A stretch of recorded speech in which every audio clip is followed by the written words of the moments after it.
Before home computers became common, Dude, you're getting in Dell. before game consoles sat beneath televisions, So we got an Atari video game. and before the internet connected the world, America Online, so easy to use, no wonder it's #1. computers were mysterious machines. They were expensive, they were intimidating, and for the most part, they were completely out of reach. In the 1970s, computers were something you encountered at work, at universities, or maybe in science fiction films. They were not designed for children, and they weren't designed for families, and they certainly were not designed to be cheap. It can be connected directly or via teleprocessing to a System 360, 370, or 1130. But in the United Kingdom, one man believed this way of thinking was wrong. He believed computers should be small, they should be affordable, and most importantly, they should be available to ordinary people. That man was Sir Clive Sinclair. This is the story of Sinclair, the story of computers that helped shape an entire generation.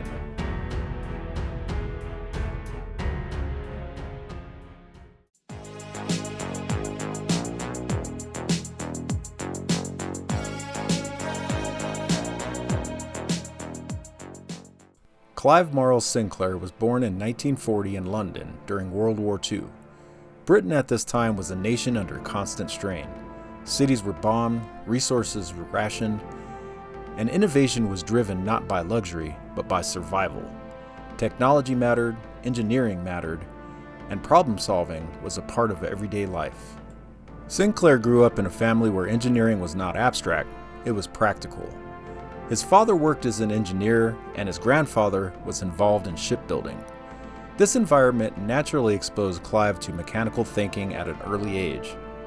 But even as a child, he stood apart. He was intelligent, highly curious, and intensely focused on his own interest. Traditional schooling frustrated him. He wasn't rebellious in the loud sense, but he was quietly resistant. He didn't respond well to rigid rules or authority for his own sake. What captivated him were machines, radios, electrical components, anything that he could take apart and attempt to understand. This curiosity would soon turn into something much, much more serious. As a teenager, Sinclair became deeply interested in electronics. Not as a hobby, but as a discipline. He studied circuits, and he learned by doing, often through failure. Unlike many tech pioneers, Sinclair did not attend university. Instead, he entered the world of technical journalism. At just 18 years old, he began writing for electronic magazines. This decision would prove critical. As a journalist, Sinclair was exposed to a wide range of products. He tested them, reviewed them, and analyzed why they worked and why they didn't. He learned where manufacturers cut corners, where designs failed, and where consumers became frustrated. Perhaps most importantly, he learned how to explain complex technology in simple terms. This ability to communicate would later shape how Sinclair computers were marketed and how they were designed. He was already forming a philosophy. Technology would not be intimidating, it should be understandable, and it should be affordable. In 1961, just at 21 years old, Clive Sinclair founded Sinclair Radionics. This was not a massive corporation. It was a small, ambitious company focused on consumer electronics. Radios, amplifiers, hi-fis, many of these products were sold by mail order. This helped keep costs low and allowed Sinclair to bypass traditional retail channels. From the very beginning, Sinclair pushed a minimalist approach. Components were reduced to bare essentials. Cases were small, designs were lean. Everything was built with cost in mind. Sometimes this resulted in brilliant innovation. Other times, it resulted in products that felt fragile or unfinished. But Sinclair Radionics grew steadily through the 1960s. By the end of the decade, it had become recognizable as a British electronics company. Sinclair was no longer just an enthusiast, he was a legitimate technology entrepreneur. The early 1970s brought Sinclair his first major success. Electronic calculators were becoming popular, but they were still large and expensive. Sinclair saw an opportunity. In 1972, he released the Sinclair Executive Calculator. It was slim, pocket-sized, and significantly cheaper than the competitors. This was not just a product, it was a statement. The Sinclair Executive proved that advanced electronics could be miniaturized and sold at a price ordinary people could afford. The calculator sold extremely well. For a brief period, Sinclair Radionics was riding high. Clive Sinclair became well known in the British press. He was seen as a visionary, a futurist, a man bringing tomorrow's technology into today. But success also brought pressure. Expectations increased, and Sinclair began to push harder, sometimes too hard.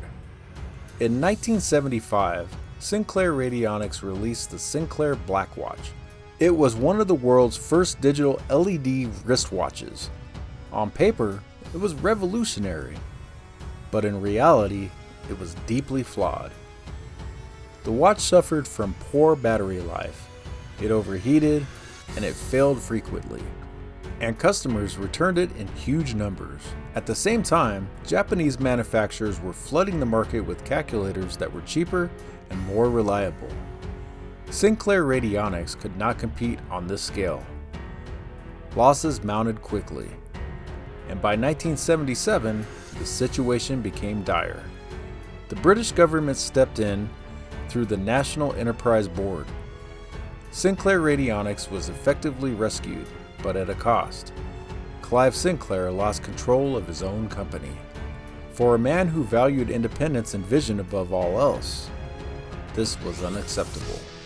Rather than compromise, Sinclair walked away. In 1979, he founded a new company, Sinclair Research Limited. This time, things would be different. The company was smaller, more focused, and entirely under Sinclair's control. He was determined not to repeat the mistakes of the past. But he also needed a new direction.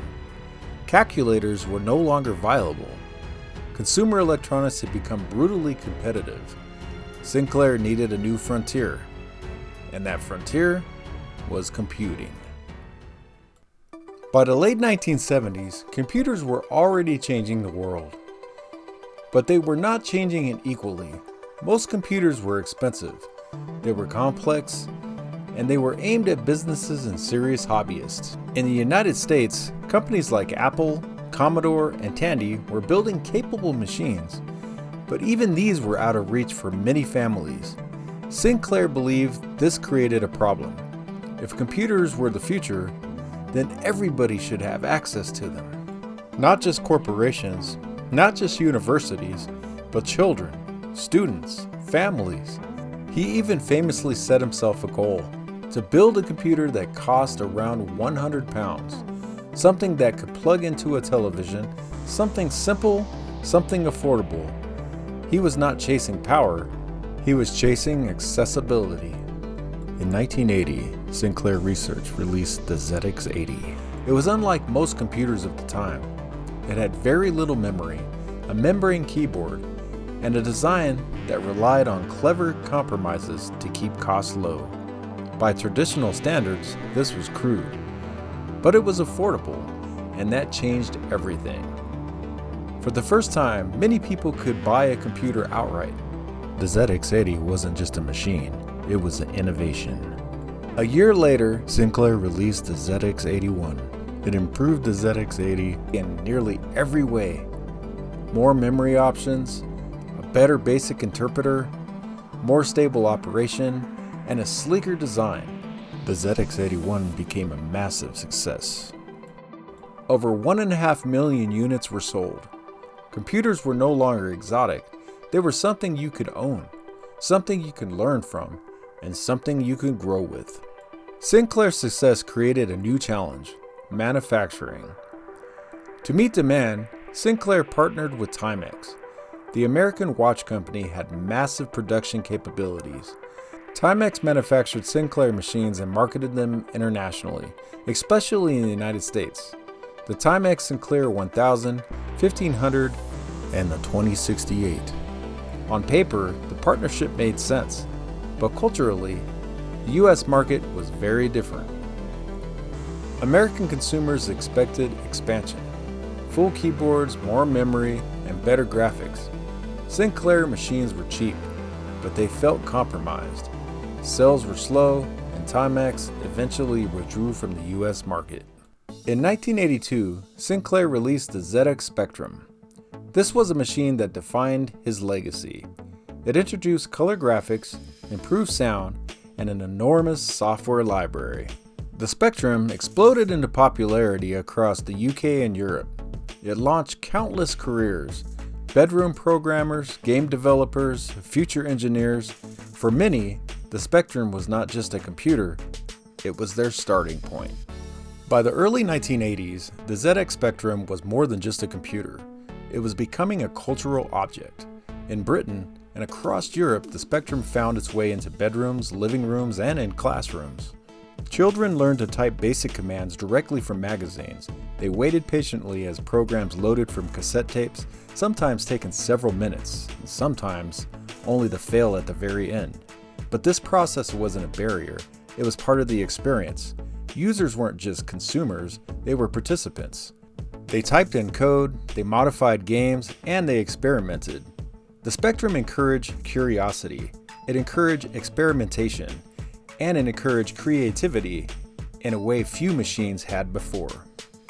The low cost of the ZX Spectrum created something entirely new: the bedroom coder. Teenagers with no formal training began writing games from their homes. They didn't need offices, they didn't need funding, all they needed was some imagination and some time. Then games like Jet Set Willy and Night Lore weren't just popular, they were revolutionary. They showed what was possible on limited hardware. Bright colors, creative gameplay, distinct personalities. Many of the developers behind these games would go on to shape the European games industry. For them, the Spectrum wasn't just a computer, it was a launchpad. This culture of experimentation became one of Sinclair's greatest unattended achievements.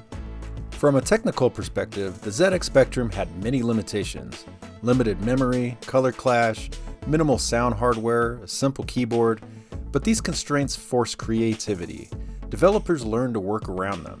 They learned to optimize, they learned to innovate, and in many ways, the Spectrum taught an entire generation how to think like programmers, how to solve problems, how to push hardware beyond its apparent limits. This philosophy mirrored Clive Sinclair himself. Make the most of what you have, accept compromise, focus on accessibility over perfection. The Sinclair story highlights a major difference between European and American computing. In the United States, computers were often marketed as appliances, powerful, expandable, feature-rich. But in Europe, especially the UK, computers were tools for learning. Price mattered more than performance. Accessibility mattered more than polish.